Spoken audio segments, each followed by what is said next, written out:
Just had to get some video of this hydrangea and my tequila rose. I need to deadhead my rose, but the hydrangea is absolutely gorgeous. This is my tricolored. And it is really, really gorgeous and huge.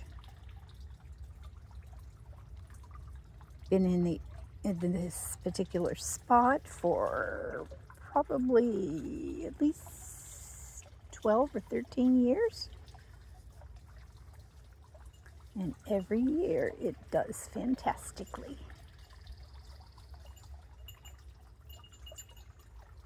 The belly you hear is my cat Rabbit, who thinks she's a dog.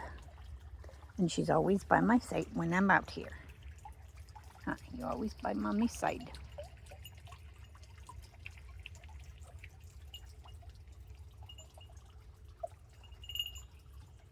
Very faithful cat. And now, I'm going to turn without stepping on the cat, who is right there. Now she's jumped up on the fountain. We're good now. Yes, good kitty. And I think I'm going to go over this way, because this is where the most of the phlox is, for the best view of it.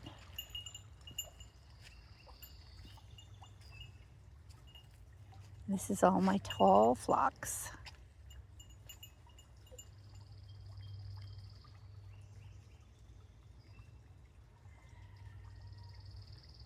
I cannot see what I'm doing. But this is all tall phlox. In that deep, it's a purpley pink.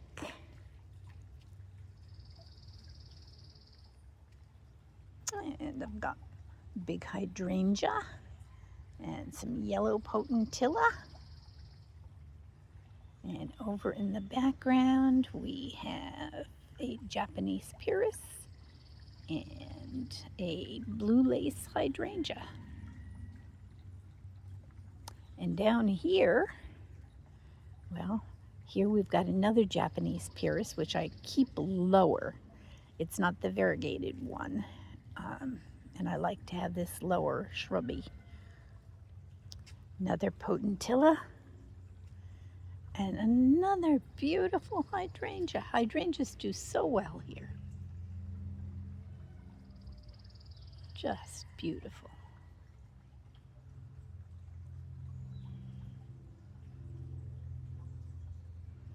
And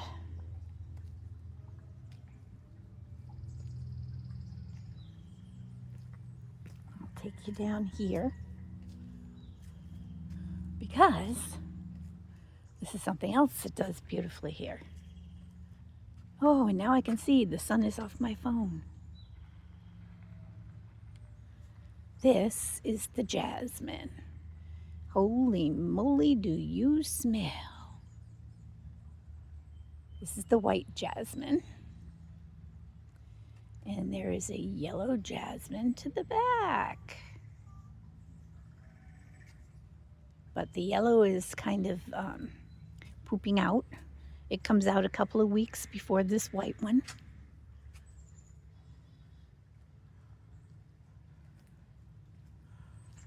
And there you have absolutely gorgeous jasmine.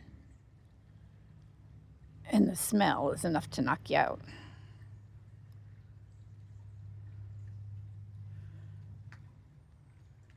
There's the pretty white one.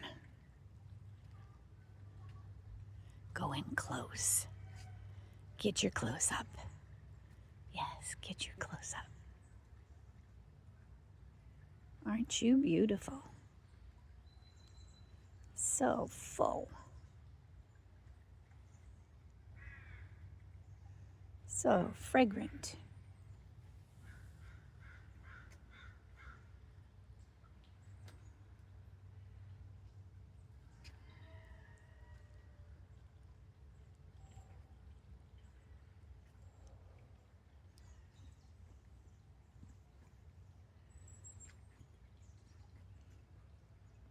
But yeah, there's the jasmine. It's even got a blue sky up there today instead of a gray one.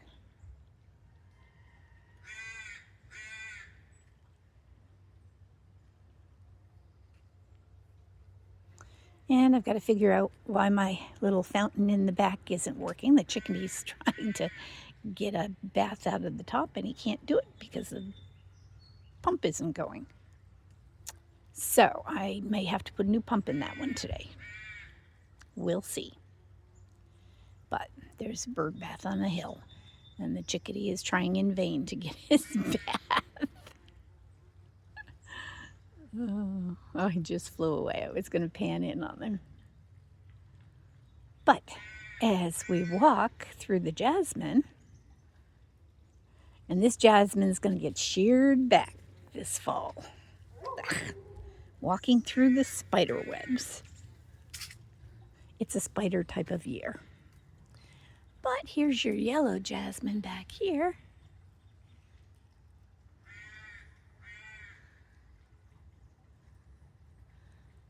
And who says you can't grow jasmine in the Pacific Northwest? I can prove them wrong.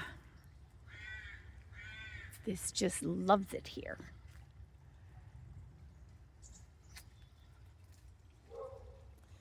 And walk up our main path here. And my rhodie is growing very nicely once I figured out that my viburnum is a viburnum tree and cut back the bushy part. So now the rhodie has a chance to perform. But this is my garden. Middle of July, 2026. And I always have my pop there of Shasta daisies. And now the sun's on my phone and I can't see what I'm doing anymore. But that's the blue lace hydrangea. And I've got it bungee corded up because I want my, I've got a white rhodie here. And it was so, the blue lace hydrangea was cascading over the rhodie. The rhodie did not have any place to go. So I bungee corded and clipped off a lot of the blue lace hydrangea this year. And I've got a second bloom coming. Second bloom coming on my lupin down here. And that's really pretty. And it's in with the hosta there, so you think it's actually the hosta blooming, but it's not. It's lupin. And when I cleaned out my viburnum, I opened up this space so the dog can run in here, the cats can run in here. It's a nice little shaded area. I could put a chair in here if I wanted to, until the rhodie takes over. But my rhododendron out there is starting to put on some growth on the bottom, which is nice to see because that's the side that's bare. But here's the blue lace hydrangea.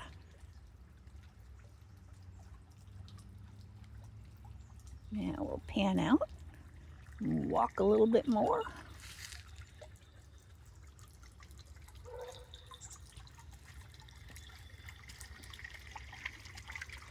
And I am most pleased to announce that my trellis that I put up, or my archway that I put up, has found itself interlaced with both my red rose on the right and my yellow rambling rose on the left. And they're doing marvelously, intertwining. So I'm looking forward to the colors next year. Right now they're just putting on their growth. They've already had their flowering time. But I made it so that they would intertwine. And my huge hosta back here. And I still have bees, and I don't know if they're mason bees or not, but I still have bees going in the empty bee box. I've looked at them up close on the, no, actually they're a small bumble of some sort, it looks like. And they've been going in and doing something in there. It has no mason bees in there, so whatever kind they are, they're very busy. And as you can see on my mason bee ones, they are full up at the end. I've got 2 of those. And then on the side of my shed, hanging on the side here,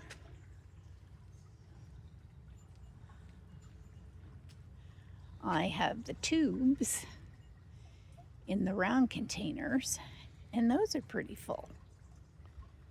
So, lots of stuff going on in this yard. Lots of bee activity. And a little bit later on, I will have a yard full of swallowtails. But as you can see, there is no shortage of pollen for them. I have got pollen here, there, and everywhere.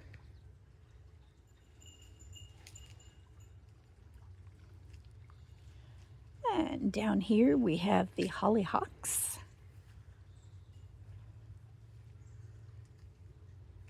Got hollyhocks, which are very pretty. Love that little yellow center to them. And next to the hollyhocks, we have some phlox. And I've got some lilies down there, Japanese pyrrhus, some holly. Got another pyrrhus here that I just clipped back. It was getting too tall and shading out my panicle hydrangea. This will bloom later on towards mid-August usually. It's in full bloom. And then the noise you heard was a squirrel walking across the fence. And this will have, the blossoms on this one will come out a very pale white, and then they turn to pink. And they're sort of in a triangular shape.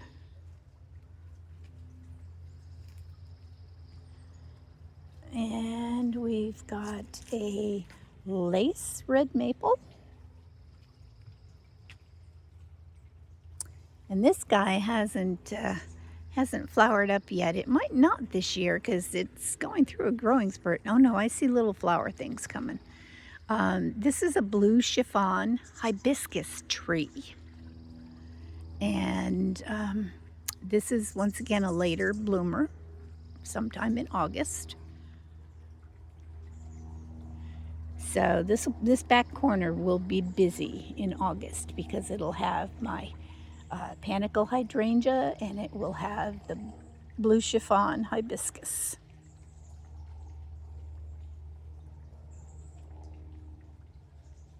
And most of my roses have gone past,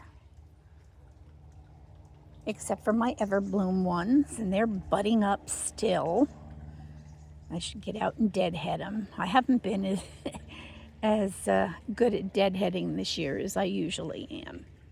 I've been working down below and trying to get the blackberries and stuff under control down there because this was the year for it.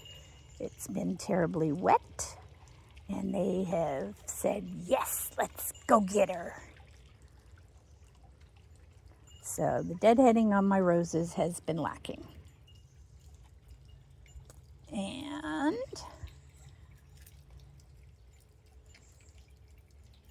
got another flower here. I think it's euthanasia. It's the one that you're supposed to take when you have colds.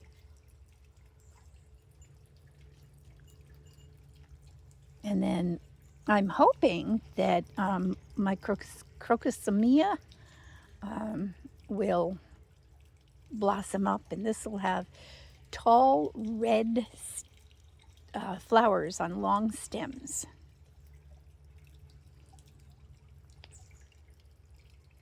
And then I have a pampas grass that should have foamy things come August. And then down here in the shade,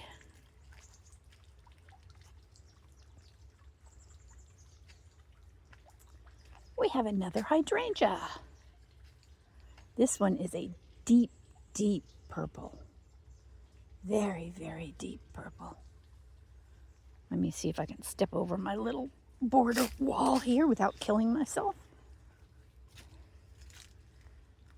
Look at those blossoms. I'll have to get some stills of these because these are incredible. They have blue dots in the middle, and they are just incredible. Very, very pretty.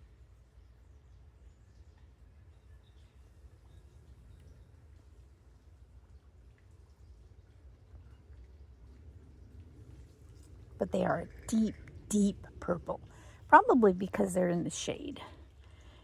They're also in a sandier soil than what is up above. These are the hostas. This is one of the hostas I transplanted from that big one that I divided. And look at how huge it is already.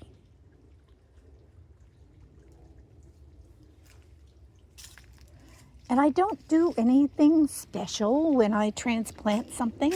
I usually fill the holes with water and then put the plant in and cover it up and say, go for it.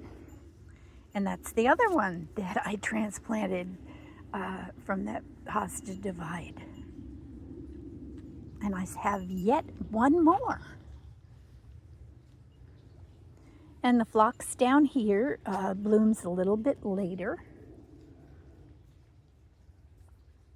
My dinner plate rose is done, I think, for the season. It has gone through a growing spurt this year and filled out nicely.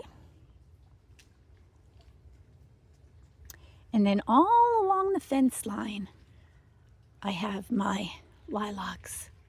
And they, of course, are the early spring bloomers. Best thing you can do is to stagger your garden blooms. It helps the insects so much, and the bees.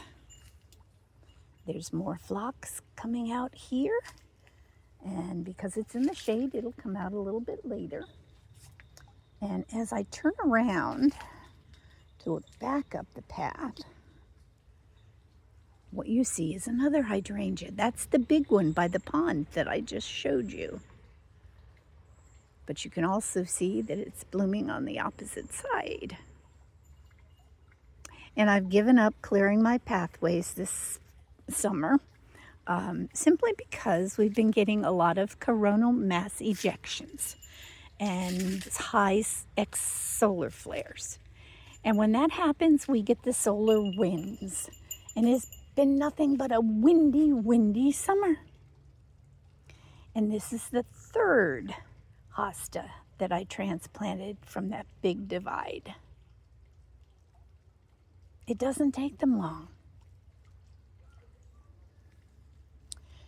This is a meadow lilac, and this is blooming very purpley now. My summer shades are usually purple and white.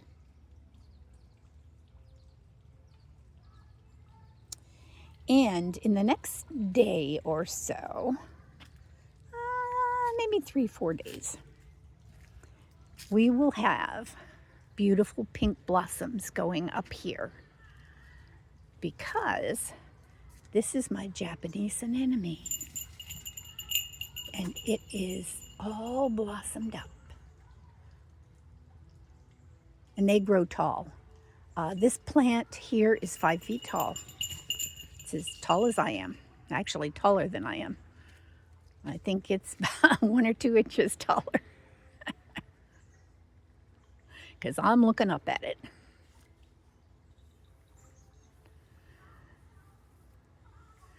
And this is the viburnum that I finally figured out the reason why I had to trim it back so much on the top every year was because it was a tree. And so I cut off all the bushy stuff down below so that the rhododendrons on the other side can fill out on their backside.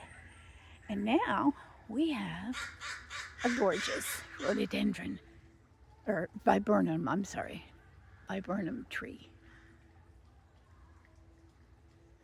And it is reaching for the sky.